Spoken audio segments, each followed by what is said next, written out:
Amén. Bienvenidos, mis hermanos, a nuestra quinta porción bíblica de lo que va corrido del libro de Génesis hasta ahora. Ya vamos por la quinta porción bíblica dentro del libro de Génesis o el libro de Bereshit, comienzos, inicios. Y esta porción bíblica, que en el hebreo se le llama parashá. Parashá es porción y viene del singular parashot, que son las porciones divididas durante todo el año de los 5 libros que escribió Moisés. Antes de entrar en materia, quiero decirles algo a todos los que escuchan en vivo ahora con nosotros o los que van a escuchar cuando esto esté grabado. Lo que la Biblia no muestre o no dé detalles exclusivamente, y quiero decirles, hay muchas cosas que la Biblia no aclara, que la Biblia no dice, que la Biblia no nos deja saber los detalles. Puede corroborarse a través de personajes, especialmente antiguos, pero todo esto que se habla, se explica, se dice, a pesar de que puede llamarse revelación de Dios o entendimiento de Dios, sabiduría de Dios, la cual debemos pedir para entender conceptos y aplicar conceptos. Quiero decirle que desde el momento de la caída de Adán hasta el momento en que Moisés termina de escribir todos los 5 libros que hoy conocemos como Pentateuco, lo que le llamamos la instrucción o Torá, han pasado más o menos 1500 años. Entonces la pregunta es, todo lo que se habla en Génesis y todo lo que se habla en Éxodo, especialmente en Génesis, toda esa cantidad de años hasta que entran a la tierra de Egipto, han pasado 1000 años, 1100 años. Entonces Moisés no estaba ni aún nacido. Dios le reveló a él muchas cosas y le explicó a él muchas cosas, y ciertamente él verbalmente se lo pasó a muchas otras personas. Ahora, cuando nosotros hoy en día buscamos libros, buscamos comentarios, buscamos diccionarios, los diccionarios son buenos porque nos ayudan a aclarar la semántica o el significado de una palabra en hebreo.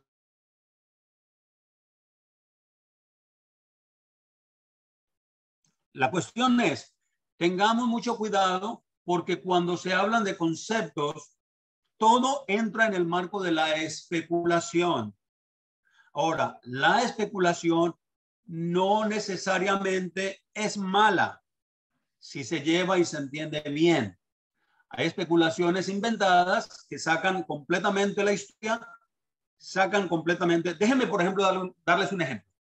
Si una persona estudiando el Nuevo Testamento quiere contar la historia del hijo pródigo, por ejemplo, que se fue al mundo, gastó todo su dinero, perdió todo y acabó deseando comer de las algarrobas o de los alimentos que le echaban a los puercos. Y una persona, por la cultura, porque quiere enfatizar, empieza a decir, bueno, ¿qué clase de cerdos o puercos había? Eran de cierta raza, eran de cierta raza, eran de cierta raza. Y él puede decir por la historia, por la cultura, por todas esas cosas, define que eran jabalís o que era cualquier otro tipo de cerdo o parecido, ¿no? Eso se llama especulación, y esa no es la parte más importante del texto bíblico cuando es literalmente. Son ideas que se dan, pero a veces nosotros especulamos más en cosas que no tienen nada que ver con el desarrollo, el crecimiento, especialmente, por ejemplo, ahora que entramos en este tema del establecimiento del pueblo de Dios, vemos un montón de historias y podemos desvirtuar el propósito de Dios para nosotros. Así que espero que esa aclaración le ayude a entender que muchas de las cosas que escuchamos son simplemente especulaciones. No quiere decir que son malas, no quiere decir que están fuera de sitio, pero tener mucho cuidado con todo lo que oímos para poder, es mejor ceñirnos al texto, buscar lo que dice el texto, ceñirnos a lo que dice el texto y pedirle al Señor en sabiduría que nos vaya dando crecimiento para entender muchas cosas, pero tengamos mucho cuidado porque también el enemigo nos puede engañar.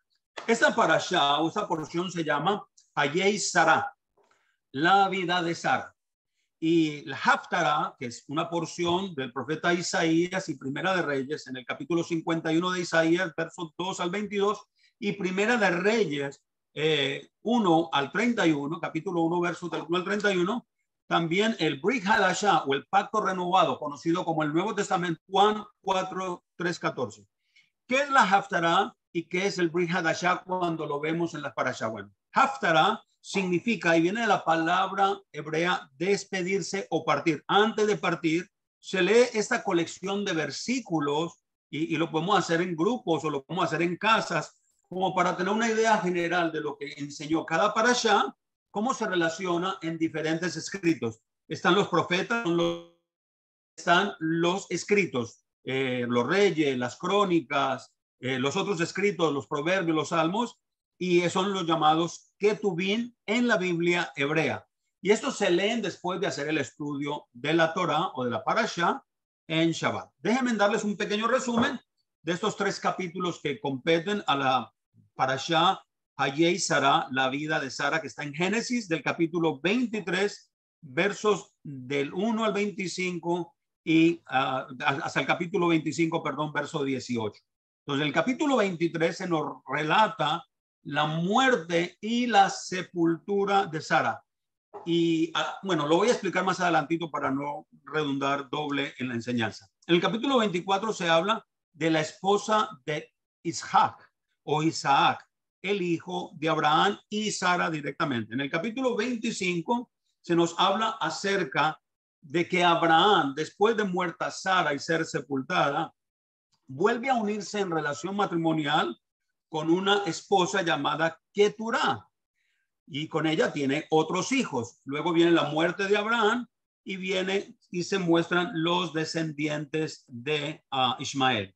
Entonces, en esta quinta lectura del libro de Génesis o Bereshit, lleva el título de la primera matriarca de Israel. Y la pregunta que podemos hacer, ¿por qué se hace tanto énfasis en Sara y no se hizo tanto énfasis en Eva o no se hizo tanto énfasis en la esposa de Noé? Porque realmente fueron mujeres importantes en la vida de estos hombres igualmente. ¿Por qué tanto énfasis en este conteo de la historia en la vida de Sara al punto de colocarla como la primera matriarca, la mujer que iba a traer la vida, la mujer que iba a llevar ser el recipiente de la simiente de Abraham? Dios tiene un propósito específico cuando menciona ciertos personajes bíblicos, sea hombre o sea mujer, porque Él quiere asegurar la historia completa. Cuando nosotros vemos el plan de Dios, Dios no está improvisando. Dios no improvisa planes. Dios no está diciendo, oh, ¿y ahora qué voy a hacer? Se me dañó el plan, déjenme inventar algo. No, no, no. Dios tiene un plan desde Adán hasta el libro de Apocalipsis, completo, terminado, estructurado, diseñado. Él es el arquitecto, Él es el ingeniero, Él lo ha hecho todo. A Dios no hay que ayudarle, pero Dios hace todas estas cosas para poder mostrar la ilustración de lo que quiere. Entonces, Sara es reconocida como la madre de la simiente, comprobando o corroborando la promesa que Dios había hecho a Abraham. Entonces, esta parashá o esta porción comienza con las palabras en Génesis 23:2. Sara vivió 127 años. Estos fueron los años de la vida de Sara. Perdón, Génesis 23:1. Entonces, aquí se nos narra que Abraham sufrió la muerte de su esposa. Ahora, si nosotros dentro de los preceptos humanos normales que vivimos hoy en día, piense en una relación matrimonial. O sea, yo quiero que usted abra su mente un poquito y haga preguntas. ¿Y por qué Dios permitió esto? Abraham no tiene descendencia. De hecho, tiene un mayordomo, un siervo, que me imagino ha caminado con él toda la vida desde que salió de Ur de los Caldeos con su padre y subió hasta Aram. Abraham ha crecido con la familia, lleva sus siervos, le llamaban o le pueden decir esclavos, pero son personas que están al servicio, no que fueron, aunque son comprados, aunque fueron contratados, se ve en el contexto de sirvientes para Abraham. Entonces, cuando nosotros enfocamos y nosotros enfatizamos que realmente estamos pensando en esto, tenemos que considerar, Abraham no tenía simiente, Abraham no tenía hijo, Abraham no podía hacer absolutamente nada como para decir, Dios me prometió una simiente, Dios me prometió un hijo, Dios me dijo que me iría a dar descendencia, pero mi esposa está estéril. La mujer que amo, la mujer de mis sueños, la mujer de mi vida, la mujer que ha estado conmigo todo el tiempo. Sara entendía este concepto. La mujer siendo fiel, sujeta, y por eso cuando en los Shabbats, al comienzo del Shabbat, se hace la oración sobre la esposa, se va al Proverbio 31 y se piensa de los hijos y la esposa que sean benditas como lo fue Sara, Rebeca, Raquel y Lea. Y ese es el deseo de que Dios bendiga a una mujer de esa manera. Imagínense por un momento, Sara le dice a Abraham, conoce sexualmente a mi esclava, a mi sierva, y que ella traiga primogenitura, que ella traiga bendición, que ella pueda ser la persona que te dé la esperanza de herencia, porque el joven que está en la casa o el hombre que está en la casa es el que va a heredar todo y tú necesitas dejarle tus riquezas, tu honor, tu poder a un heredero.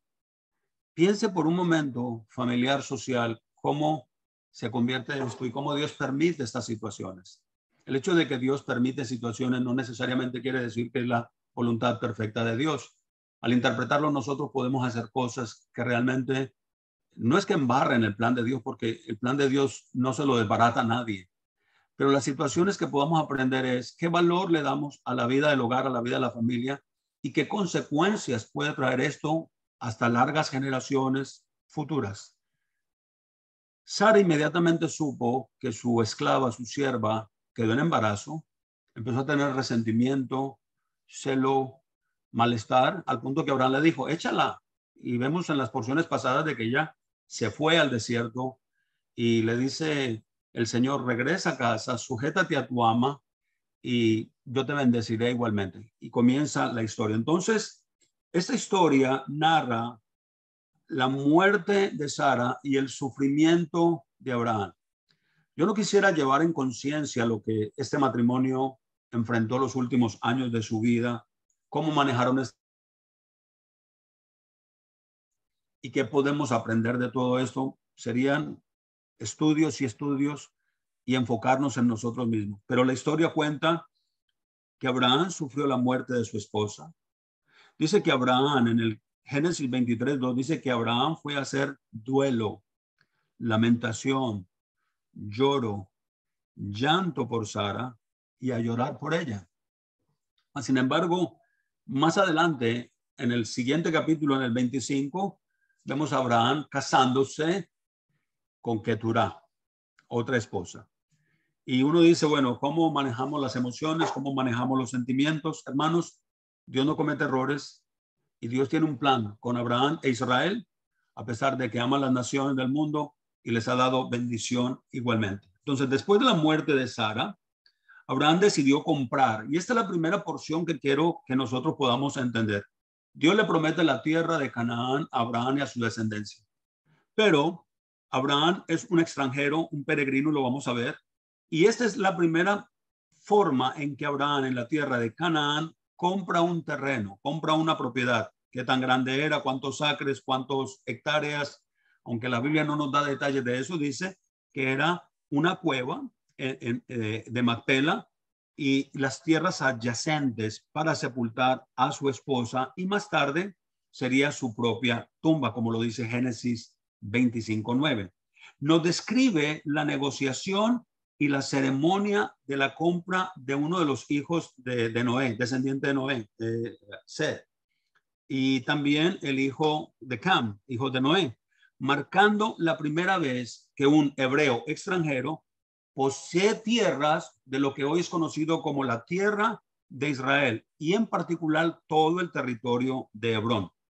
Entonces, Hebrón registra la primera adquisición de lo que es una propiedad con título legal de la tierra prometida que Dios le había dado a Abraham, pero no se la regaló por regalársela. Él dice, compra esto y esa adquisición automáticamente hace a la descendencia de Abraham dueños, poseedores de la tierra de Israel. Y usted va a decir, pastor, pero es que es mucha tierra y hoy tenemos problemas con los palestinos y hoy estamos peleando por la franja de Gaza y por el este de Jordania y todas estas situaciones.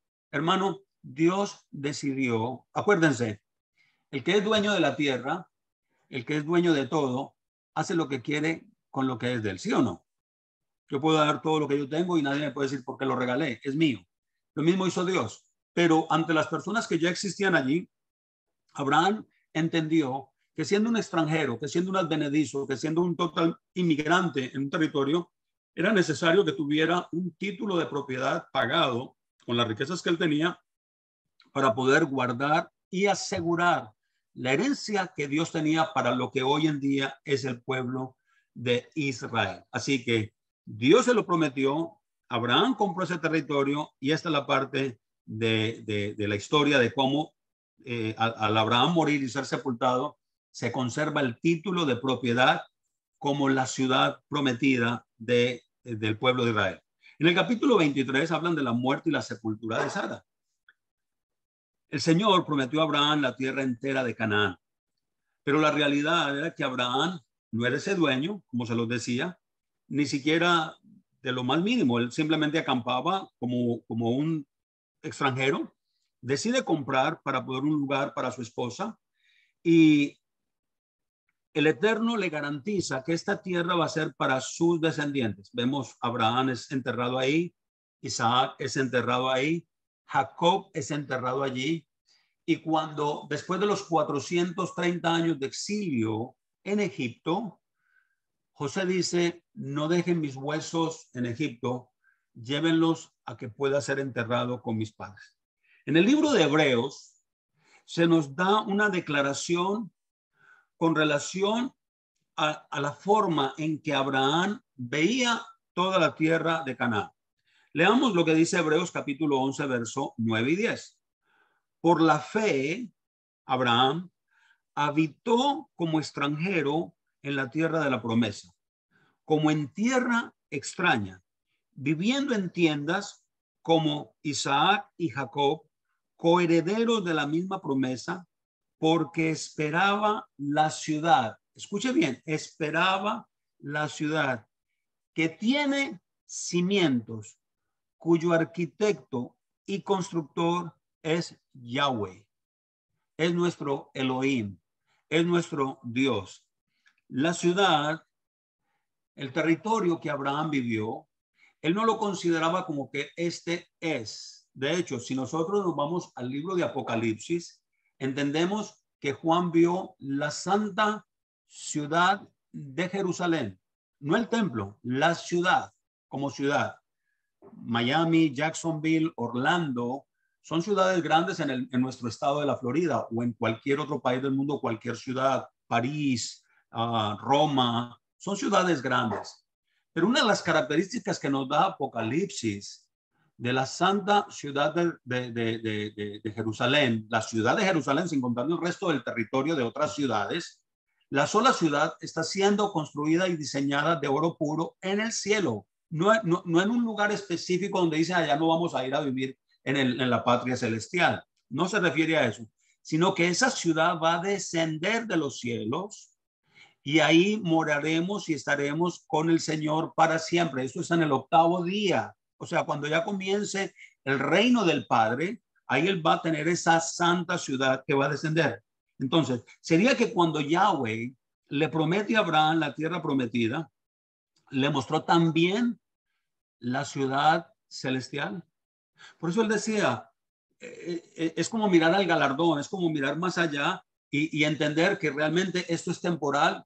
Y a veces nosotros nos aferramos más a la casa, al carro, al país, a la ciudad. Pero se nos olvida que nosotros como creyentes en Yeshua, nosotros como creyentes en Jesucristo, también somos coherederos de esa santa ciudad. Mira lo que dice Hebreos capítulo 11, verso 13 al 16. Hablando en términos de fe y hablando de todos los que mantuvieron la fe de Abraham, dice, todos estos murieron en fe sin haber visto o recibido o adquirido las promesas, pero habiéndolas visto desde lejos y aceptando con agrado, con gusto, con alegría, confesando que eran extranjeros y peregrinos sobre la tierra, verso 13, porque los que dicen tales cosas claramente dan a entender que buscan una patria propia. Verso 14, si en verdad hubieran estado pensando en la tierra que hoy vemos como Canaán, en aquella que fuera su patria, de donde salieron, habrían tenido la oportunidad de regresar a ella. Verso 15, pero en realidad anhelan una patria mejor, es decir, la que se está fabricando y formándose en la bóveda celestial. Cuando nosotros leemos este pasaje en Hebreos, entonces tomamos el concepto, nos vamos para el cielo. Vamos a estar en el cielo, en la patria celestial, como que esa patria celestial está en el cielo. Y eso fue nuestro primer paso de fe como cristianos. Entendimos que cuando morimos vamos a la patria celestial. En la casa de mi Padre muchas mansiones hay. He aquí yo voy a preparar lugar para donde yo esté, ustedes también van a estar. Pero se nos olvida Apocalipsis. Se nos está olvidando lo que Apocalipsis está diciendo, que Dios va a establecer su reino en la tierra, y esa santa ciudad celestial que está siendo fabricada descenderá del cielo de Dios y se posará sobre el territorio que hoy se conoce como el territorio de Israel. La ciudad de Jerusalén será destruida completamente y esta nueva ciudad de Jerusalén se asentará en ese monte donde está asentada y todo va a ser nuevo. No habrá mar, no habrá cosas, o sea, como lo vemos en Apocalipsis. Miren lo que dice: por lo cual Yahweh no se avergüenza de ser llamado Elohim de ellos, pues les ha preparado una ciudad. Entonces, todos los que han muerto de Abraham hasta la fecha, con la fe de Abraham, obedeciendo, cumpliendo, ponemos la esperanza en ese retorno, en ese establecimiento del Rey justo, de donde no habrá llanto, no habrá tristeza, no habrá escasez, no habrá enfermedad. Abraham en su tiempo solamente podía percibir a través de sus ojos de fe, de obediencia en todo lo que hizo, la circuncisión cuando la hizo, el sacrificio, el ofrecimiento de su hijo Isaac, toda esta situación de dejar herencia y dejar que su simiente pasara a las descendencias que conocemos ahora por los ojos de la fe, y con esa visión de la era mesiánica y la nueva Jerusalén en ese mundo futuro. Abraham se identificó a sí mismo como un ciudadano de un reino futuro y una ciudad perfectamente pura y limpia, pero en el futuro. Ahora, en cuanto nosotros vemos este mundo y todo lo que se tenía que ofrecer o para ofrecer, dijo: yo soy extraño y peregrino entre ustedes. Igualmente nosotros somos también peregrinos. El apóstol Pedro, cuando manda sus cartas, sus dos epístolas, dice que nosotros somos peregrinos y extranjeros, pero somos al mismo tiempo conciudadanos con los santos que en todo el mundo han guardado la fe de Abraham y guardamos la esperanza bienaventurada de esa ciudad futura, la nueva Jerusalén. La nueva Jerusalén y el mundo moderno va a ser como cuando Adán estaba en ese paraíso. Y dice que en ese paraíso, en ese jardín del Edén, cuando el reino de Dios se establezca, será plantado el árbol de la vida y nos va a permanecer eternamente con nosotros. Entonces, nosotros tenemos que cambiar un poco la percepción de lo que es: me voy a morir, voy para el cielo, me voy a morir y ya creo en Jesús y todo, y haber vivido una vida en desorden, una vida en desobediencia, una vida con pereza. Cuando nosotros tenemos que celebrar, tenemos que hacerlo con compromiso. Miren la vida de Abraham, todos los compromisos, sacrificios y esfuerzos que él tuvo que hacer para poderse sentir que obedeció a Dios en todo. Y usted va a decir: pastor, pero es que es difícil obedecer toda la Biblia y pensar que voy a ir al cielo. Prefiero tener la fe en Jesús, no hacer nada y sí, me va a llevar al cielo anyway. No. La cuestión es la disciplina, la cuestión es aprender, la cuestión es cada día mejorar y mejorar y mejorar en la medida en que nosotros vamos aprendiendo, mi hermano. ¿Sabe cuál es la mayor reclamo que Dios puede hacernos en nuestra vida? Es, te lo mostré y no me obedeciste. Te lo revelé y no quisiste creer. Y el pecado de incredulidad es el único pecado que no tiene perdón. Todos los demás pecados, llamó Dios a Abraham adúltero. Nunca andaron con Dios. ¿Y cómo subsanamos estas manifestaciones o estas situaciones humanas? No, es que en ese tiempo se podía hacer. Really? O sea, ¿está bien eso?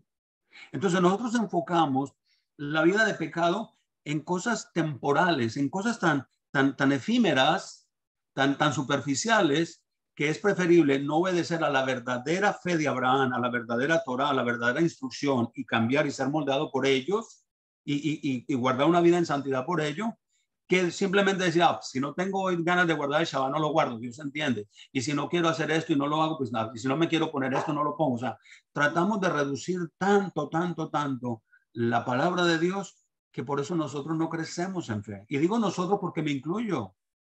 Nosotros debemos crecer en la gracia y en el conocimiento de nuestro Señor y Salvador Jesucristo. Ahora, para prorrogar el proceso de pacto y mantenerlo hasta el día de hoy, Abraham tuvo que enfrentar en su vejez la tranquilidad y la certeza de que en su simiente pudiera conservarse la promesa, lo mismo que en Yeshua. Tiene que continuar y tiene que permanecer la promesa inicial. Dios no está cambiando promesas, Dios no está incumpliendo promesas, Dios no está haciendo nuevos pactos, Dios no está haciendo nada de esas cosas. Los que hemos recibido mala información hemos sido nosotros. Miremos el capítulo 24, cuando Abraham en su preocupación, Abraham en su deseo, porque sabe que le falta poco tiempo, Isaac ya es un joven adulto, está por arriba de los 30, 33, 34 años, ha pasado después de su ofrecimiento en el holocausto, como lo vimos en semanas pasadas. Entonces, este capítulo 24 es el más largo de todo el libro de Génesis. Entonces, las tradiciones rabínicas, y esto entra dentro del marco de especulación, pero son tradiciones, son comentarios, es la ley oral, es lo que dicen y decían, y después de que se escribió, se resume todo esto en libros como el día de hoy. Estas tradiciones rabínicas asumen que Eliezer era un siervo, pero era demasiado importante como si hubiese sido para Abraham un hijo. Mire lo que dice Génesis 24:2. Y dijo Abraham a su siervo, el más viejo de su casa, que era el que gobernaba en todo lo que tenía. Mira lo que dice. Pon ahora tu mano debajo de mi muslo. O sea, Abraham está acostado en el lecho o está sentado. Yo quiero asumir de que él está recostado en la cama. Y te haré jurar por Yahweh, Elohim de los cielos y Elohim de la tierra, que no has de tomar para mi hijo hijas de los cananeos, entre los cuales habitamos. Ahora, miremos el contexto familiar de hoy en día y miremos el contexto familiar de aquel entonces. Y nosotros en nuestra libertad que hoy tenemos de ser libres por la fe en Yeshua y tomar decisiones a la ligera, nos olvidamos del mandamiento que dice no te unas a yugo desigual. No, es que yo lo convierto después. El Señor va a tener misericordia y Él cambia. Hacemos alianza con los paganos. Hacemos negocios. Por eso el pueblo de Israel, el que se conoce hoy como el pueblo judío, aunque no todos, pero los que son temerosos de Elohim, son tan radicales en sus decisiones con esposas, con hijos, con escuelas, con sinagogas. Quiero decirles, mis hermanos amados, un judío que sea practicante, observante, temeroso de Dios, no se mete a cualquier lugar. No se mete a cualquier sinagoga. No se mete a cualquier congregación. Y nosotros saltamos y brincamos y aprendemos de todo el mundo y creemos de todo el mundo y tenemos un arroz con mango en nuestra cabeza, que alejamos tanto la obediencia del mandamiento de Dios, que después decimos, ¿y a mí por qué no me va bien y por qué Dios no me bendice? Abraham está haciéndole jurar a su siervo, a Eliezer, aquel joven que en su tiempo él pensaba que iba a ser el heredero de todo, que pusiera la mano debajo de su muslo. Entonces, ¿qué significa realmente esta expresión? Y aquí entran las especulaciones de los comentaristas. Yo soy una persona que puedo comentar en un pasaje bíblico porque lo entiendo de esta manera, pero no quiere decir que porque yo lo especule o lo interprete o lo explique, es palabra de Dios y te alabamos, Señor. No necesariamente, pero sí ayuda en cierta manera a aclarar un pensamiento para poder entender la idea, aunque no lo explicó la Torá, Moisés no lo explicó cómo había sido.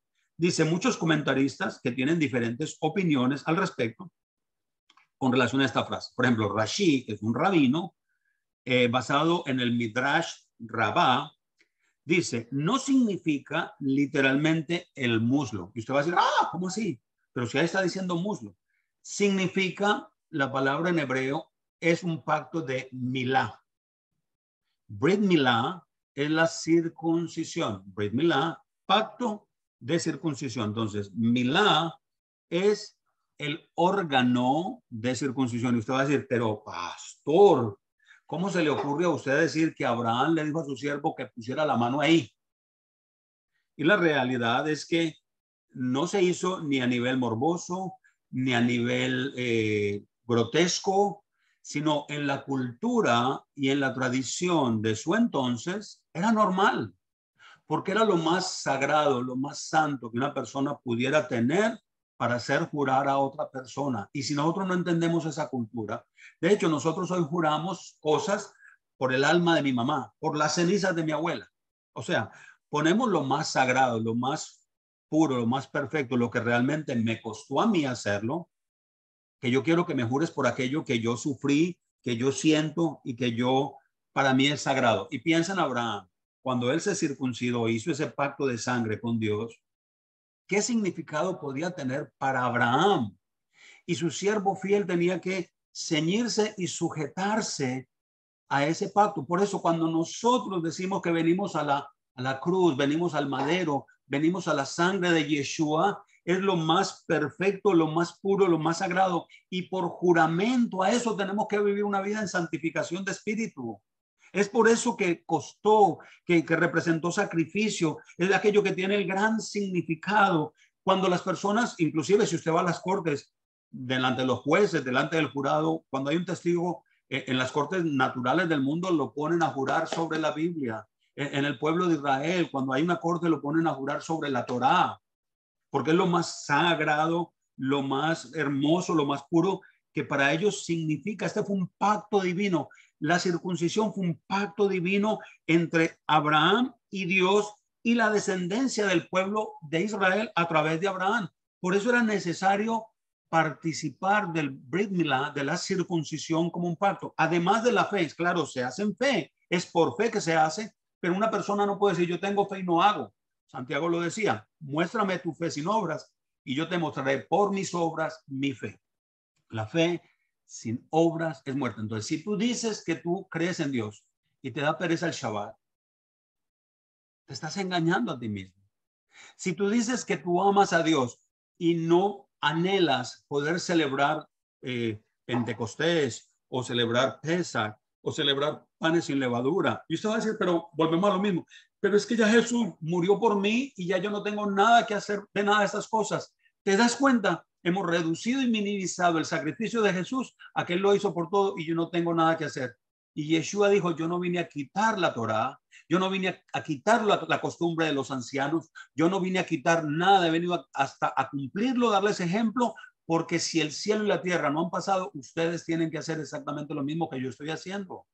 Y esa es la parte que nosotros como creyentes hoy en día, después de 2000 años, en un mundo secular, tenemos un montón de dogmas, tradiciones que no celebran, que no debemos celebrar, que no debemos participar, y aquellas que sí debemos celebrar y que sí debemos participar, no las hacemos. ¿Cree que Dios se agrada de nuestra fe como se agradó de la fe de Abraham?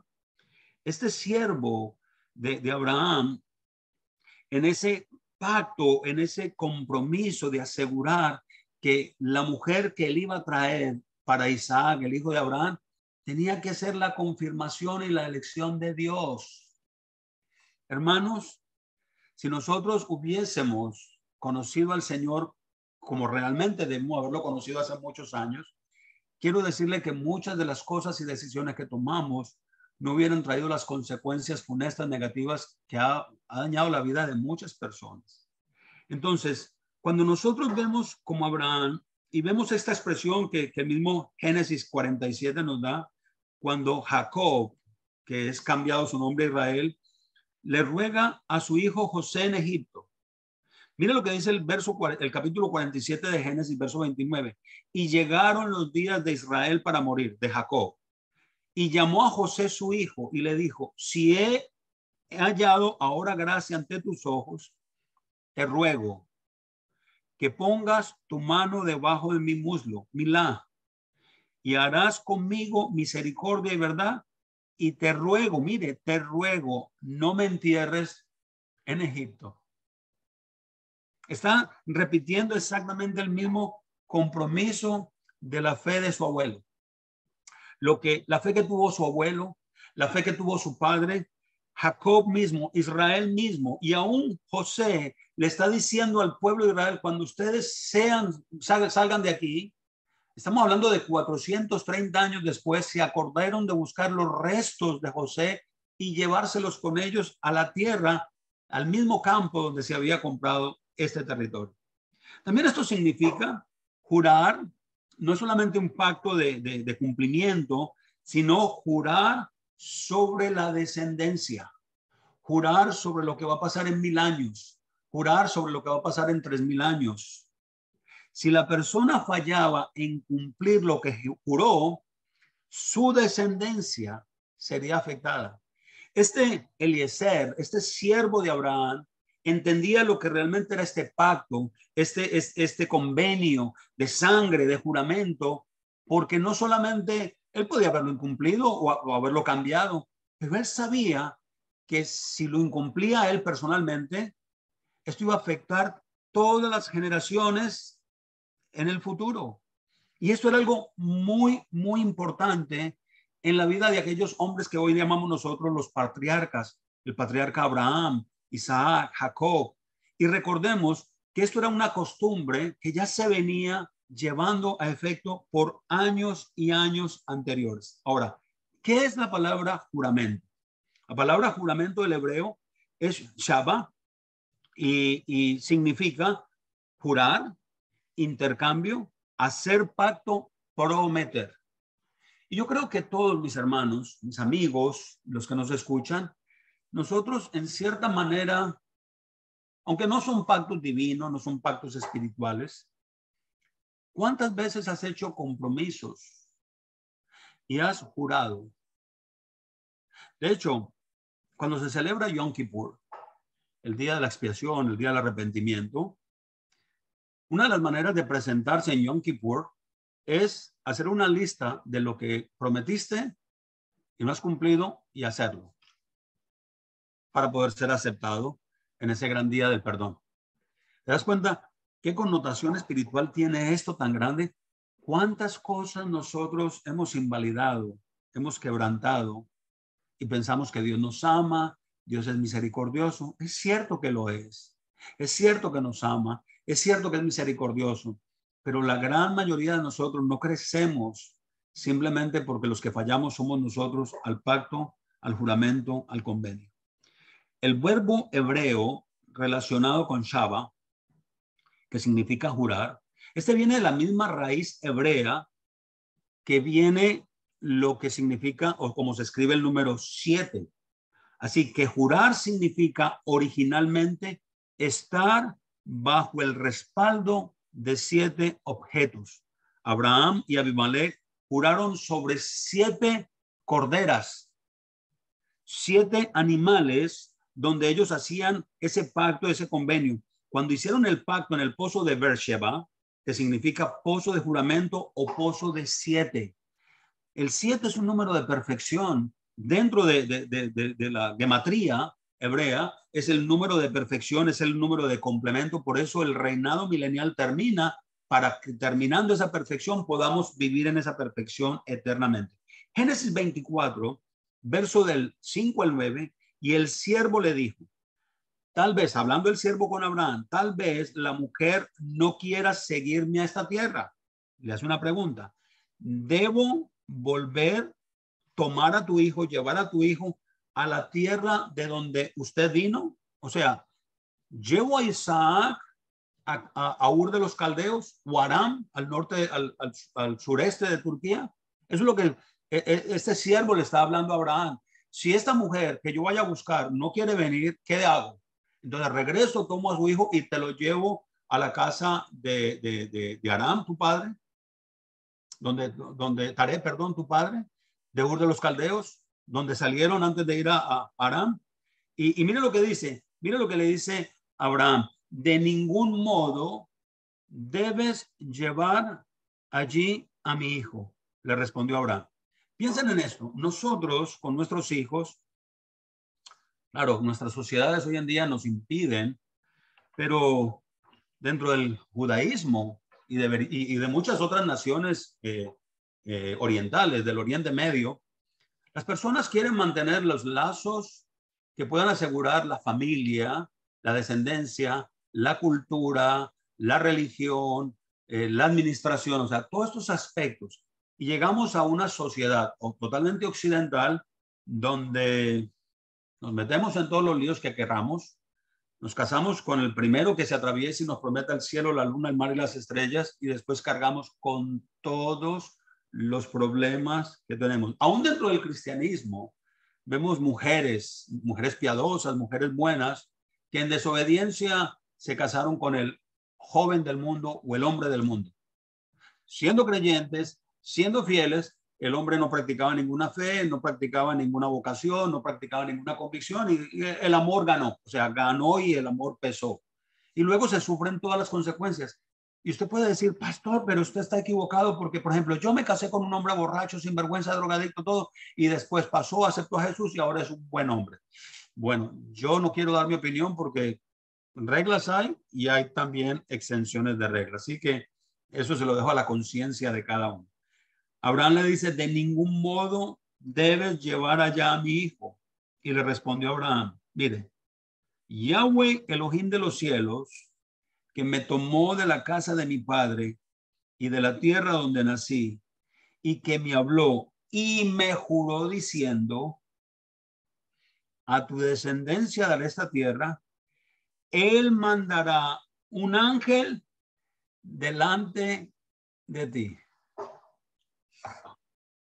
Esto está poniendo bueno. Cuando nosotros vivimos una vida de obediencia a Dios, Dios no va a desechar el plan.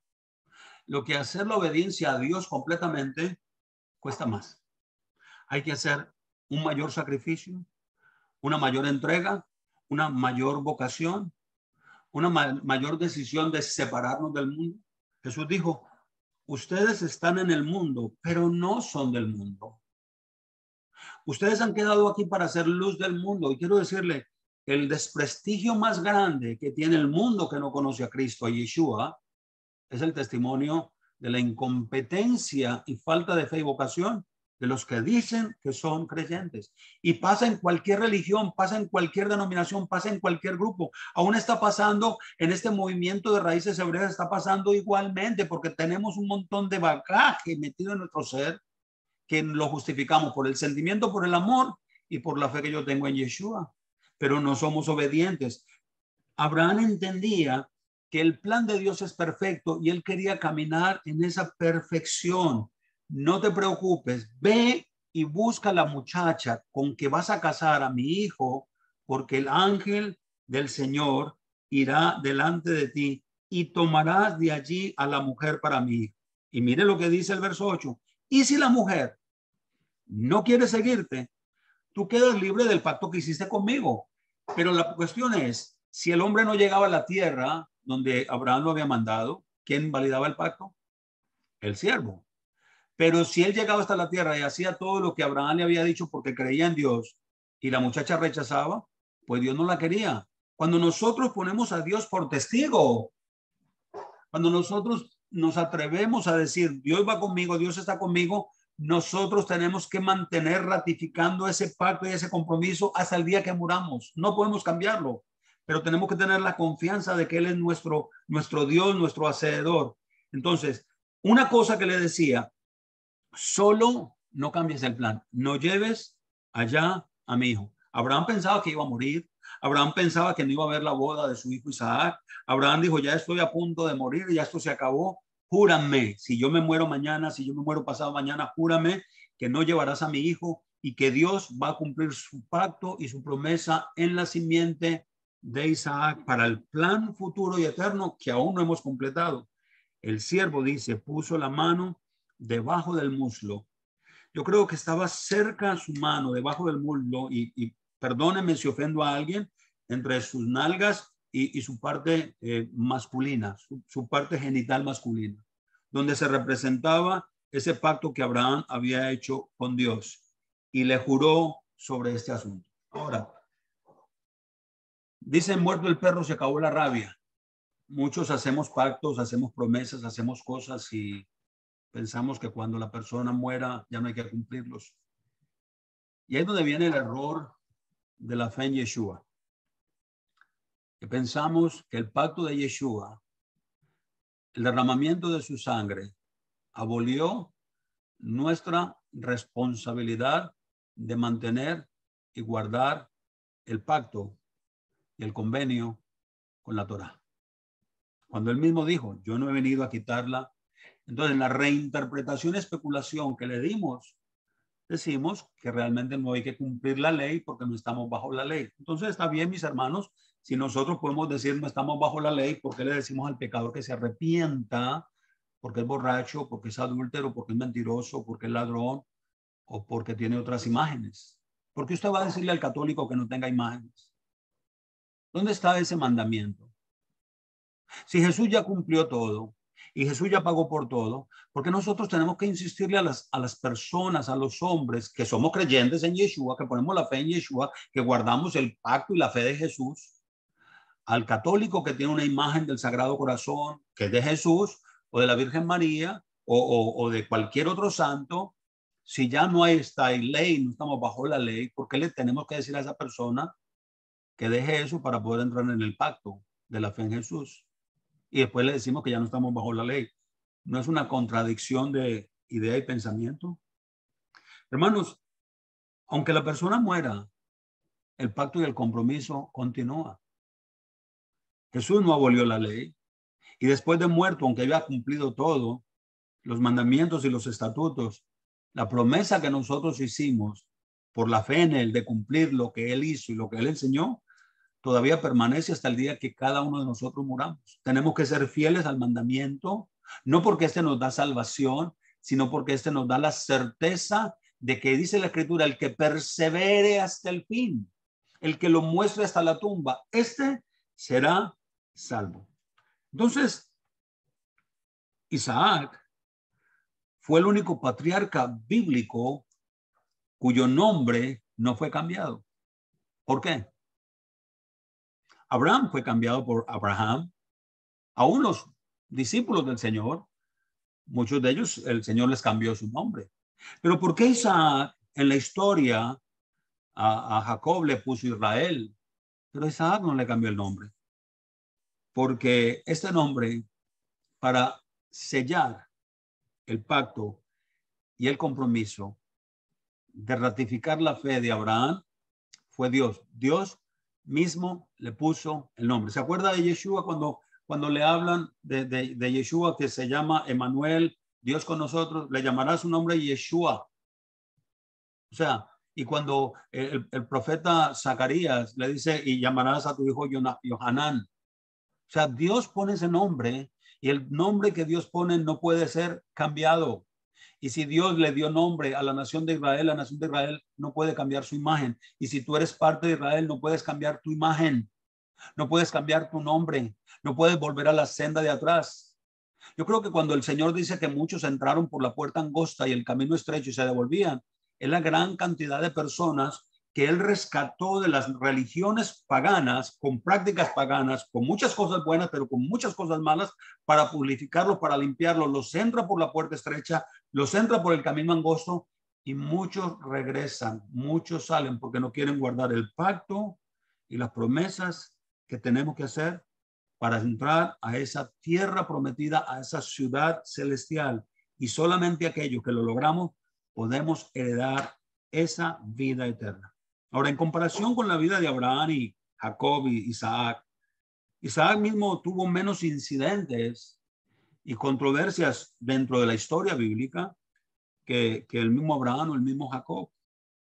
Cuando Isaac murió de 180 años y lo convirtió en el patriarca que más años vivió. Y si usted lee bien la historia de Isaac, sí, había una preferencia, lucha entre dos hijos, Jacob y Esaú, pero realmente no se cuenta de que fue un mal padre, tuvo problemas, tuvo circunstancias, vivió tranquilamente asentado en la tierra de Canaán. Entonces la pregunta es, ¿por qué Abraham se opuso a que Isaac saliera de la tierra de Canaán, a que Eliezer lo pudiera llevar a otro lugar a buscar esposa? Abraham envía a su siervo Aram a buscar una esposa para Isaac, y maestros de la Torá, expositores, comentaristas explican que la objeción de Abraham de que Isaac no saliera de la tierra de Canaán fue porque Isaac representó el holocausto y confinado en mantenerse la futura tierra prometida. O sea, si su pie salía de la tierra, como en él se confirmaba el pacto, acuerden, la semana pasada hablamos de la aqueidad, que son las ataduras de Isaac. Él fue el sacrificio que selló el pacto en aquel lugar, lo corroboró y lo ratificó Yeshua en el mismo lugar. Si a Pablo lo llevaron a Roma y fue muerto en Roma, y a los mártires de Yeshua los llevaron a muchos lugares y fueron asesinados en muchos otros lugares, porque a Yeshua no se lo llevaron fuera de Jerusalén, fuera de Israel, y lo mandaron a África o lo mandaron a América o a cualquier territorio conocido de eso entonces? Porque él representa ese pacto donde está. Y cuando Yeshua retorne, dice la escritura que volverá a poner su pie en el monte de los olivos. Yo creo que si nosotros, siendo nacionalistas y defendemos nuestra nación, cualquiera que sea su nación, nos encantaría que Yeshua pudiera regresar a nuestro país, a nuestra ciudad, pero no es así. Esa es la tierra que juró Abraham, esa es la tierra que ratificó Isaac para no salir de ella, por eso no salió de ella, y esa es la tierra que Yeshua puso su pie y pondrá su pie el día que regrese. O sea que, a pesar de que Abraham había recibido la palabra de Yahweh, que su descendencia heredaría esa tierra, no se sentó a esperar esta profecía que se cumpliera. Al contrario, él intentó hacer todo lo posible para hacerlo una realidad. Quería asegurarse de que su hijo Isaac pudiera no salir de la tierra que había sido prometido, porque él es el hijo de la promesa. Sus pies tenían que mantenerse en la tierra prometida. Más tarde, vemos que Yahweh mismo le prohibió salir de Canaán al mismo Isaac, le confirmó el pacto, de hecho, que había hecho con su padre. Mire lo que dice Génesis 26, 2 y 4. Yahweh se le apareció a Isaac y le dijo: no desciendas a Egipto. O sea, no cometas el error de tu padre cuando bajó a Egipto. No cometas el error que va a cometer tu hijo más adelante, que se va a ir a Egipto. Quédate en la tierra que yo te diré. Reside en esa tierra y yo estaré contigo y te bendeciré, porque a ti y a tu descendencia le haré todas estas tierras y confirmaré contigo el juramento que juré con tu padre Abraham. Multiplicaré tu descendencia como las estrellas del cielo y daré a tu descendencia todas estas tierras. En tu simiente serán benditas las naciones de la tierra. Mis hermanos, amigos, entonces, si usted ahora va a decir, bueno, me muero y me voy para el cielo, y piensa que va a estar en el cielo eternamente, se va a llevar una gran desilusión. Porque el plan de Dios es traerte de regreso a la tierra y al establecimiento de su reino. Entonces, cuando nosotros entendemos cómo cumplir la voluntad de Dios, especialmente ahora vemos a un un hombre de Damasco, un damasceno, siervo de Abraham por toda la vida, ya había crecido, era mayor, y hace una oración a Dios. O sea, Abraham le había dado tan buen testimonio de su fe que hasta este hombre había adquirido la misma fe. Mira lo que dice Génesis capítulo 15, verso 2, y no, allí no lo menciona como el siervo, pero mira la oración que él hace. Génesis 24, 12. Oh Elohim, Elohim de mi señor Abraham, te ruego que me des éxito hoy y que tengas misericordia de mi señor Abraham. Cuando uno va a fallar, a uno siempre le dice, Señor, protégeme, bendíceme, ayúdame. Pero en ninguna manera este siervo está orando por él, ni que le vaya bien, sino para que se cumpla todo lo que fue prometido a Abraham. Ahora, este siervo realmente se menciona en el capítulo, como les dije hace un momentito, capítulo 15, y lo menciona Génesis 15:2. Abraham dijo, oh Yahweh Elohim, ¿qué me darás puesto que yo estoy sin hijos? El heredero de mi casa es Eliezer, el damasceno, el de Damasco. Abraham se refería a él como el siervo, aunque lo tenía como heredero, porque era la única persona que tenía. Entonces, la palabra heredero aquí en hebreo es Ben. Yeshua tiene dos líneas para poder hacer su oficio doble como Mesías. Yeshua ben David y Yeshua ben Yosef. Yeshua ben Yosef es hijo de hombre y Yeshua ben David es hijo de rey. Entonces, para poder cumplir esto, era necesario que él pudiera llevar esto. La palabra Ben significa hijo, el que lleva el nombre de la familia. Entonces, si esta persona era en realidad Eliezer, no se podía comprobar a través de la Torá. Nosotros asumimos que es él. Entonces, esta persona, para Abraham, era una persona de gran confianza, y en esa expresión y en esa oración que él hace, asegura que vaya tranquilo porque el ángel del Señor irá delante de él y allí él podrá tomar mujer para el hijo de la promesa. Miren lo que dice Génesis 24:12. Y dijo, oh Yahweh Elohim de mi señor Abraham, te ruego que me des éxito hoy y que tengas misericordia de mi siervo Abraham. Bueno, ya conocemos la historia, llegó al pozo, él hizo una oración, la mujer que salga, me ofrezca agua a mí y a mis camellos, esa es. Y después la muchachita le preguntan, ¿tú quieres ir con él? Él dice, sí. Y se corrobora la bendición en el Nuevo Testamento, en el Brit Hadashah, en Mateo capítulo 1, verso 17. De manera que todas las generaciones de Abraham hasta David son 14 generaciones. Y de David hasta la deportación de Babilonia, 14 generaciones. Y desde la deportación de Babilonia hasta Yeshua, 14 generaciones. El capítulo 25 nos cuenta la historia, la muerte de Abraham, y nos cuenta la descendencia de otras naciones. El punto primordial y principal aquí es ver y entender cómo Dios mantuvo su promesa hasta Yeshua. Han pasado toda la historia de más de 3.500 años. Ya entramos casi en la época, desde el inicio de la caída, 6.000 años. Y tal vez a nosotros, en esta generación, nos toque ver el retorno de Yeshua, el establecimiento del reino milenial. ¿Por qué? Porque Dios no tiene sino un solo plan. Dios no tiene sino una forma de quitar aquello que invalida el plan y el pacto y el mandamiento. Y esta es hoy en día lo que Yeshua, su hijo, como Yeshua ben Yosef, presentándose como sacerdote, cordero, sangre, pacto, y luego regresará como Yeshua ben David, rey de reyes, señor de señores, para establecer el preámbulo de lo que va a ser el reinado milenial. Espero que hasta aquí les haya podido dar un poco de información, y quiero cerrar con esto. Si nosotros no estamos dispuestos a obedecer en este caminar de la Torá, desearlo, anhelarlo, así como se anhela, Pablo decía, la leche espiritual no adulterada, quiero decirles que estaremos viviendo en religiones muy engañadas, en connotaciones o en experiencias muy personales, y pudiéramos decir, Dios no está en el asunto en nuestra vida. Dios no vino a condenarte.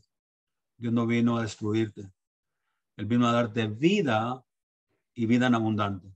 ¿Cómo se logra? Primero, ahora como extranjero, advenedizo, peregrino, por la fe en Yeshua. Tienes que entender de que por él y por medio de él puedes llegar a ser esa herencia, esa adopción que Dios te da como hijo de su pueblo.